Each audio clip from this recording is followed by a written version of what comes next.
Tu es très souvent anxieuse et à côté de ça, tu cherches très souvent à être réassurée. Que ce soit via des recherches Google, via ChatGPT, en parlant à tes proches, en consommant du contenu santé mentale de manière excessive ou en allant voir le même médecin 5 fois de suite. Dans cette vidéo, je vais essayer de t'expliquer en quoi ces deux choses, être anxieux et toujours vouloir se rassurer, c'est pas juste une corrélation. Et c'est la tendance à se réassurer qui cause l'anxiété. On en parle et abonne-toi si tu veux une vidéo par jour pour guérir de l'angoisse. T'as déjà dû te demander pourquoi cette peur que tu as, donc la peur de la mort par exemple, n'affecte pas du tout les autres de la manière dont elle t'affecte toi. Mais quand tu prends une autre peur, la peur de conduire, par exemple, qui affecte beaucoup de personnes, ne t'affecte pas du tout. Et donc ça montre bien que tu n'as pas une nature anxieuse en fait. Tu as simplement une liste de certains sujets qui t'affectent toi bien plus que les autres. Et pour imaginer un peu tout ça, je veux que tu imagines chaque sujet d'angoisse. Et que chaque sujet d'angoisse a deux notes. Le degré d'importance, qui en gros va déterminer la fréquence à laquelle tu vas y penser, et le poids émotionnel, c'est-à-dire l'intensité de l'angoisse que tu vas sentir quand tu vas y penser.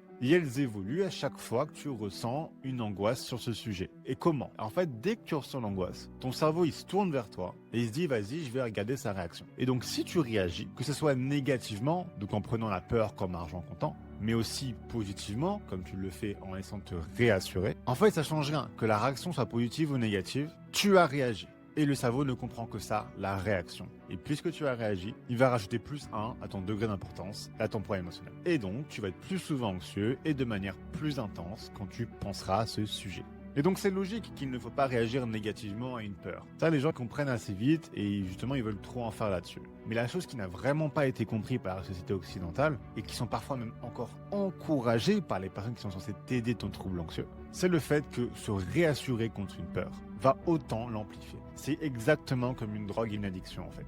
La réassurance, ça te provoque un soulagement en court terme qui marche des fois très très bien, mais ça crée de la dépendance et ça crée de l'accoutumance et du coup forcément du manque au long terme. Et c'est ça qui t'a créé ton trouble anxieux. Et la bonne nouvelle du coup, c'est que oui, c'est dur au début, mais tu peux parfaitement te sevrer de la réassurance et c'est comme ça que tu guéris d'un trouble anxieux. Donc voilà, j'espère que ça t'a apporté quelque chose cette vidéo. Si tu veux commencer sérieusement ta guérison ou que tu veux juste faire le point sur là où t'en es, n'hésite pas à faire le test de début de guérison que tu trouveras via le lien sur mon profil.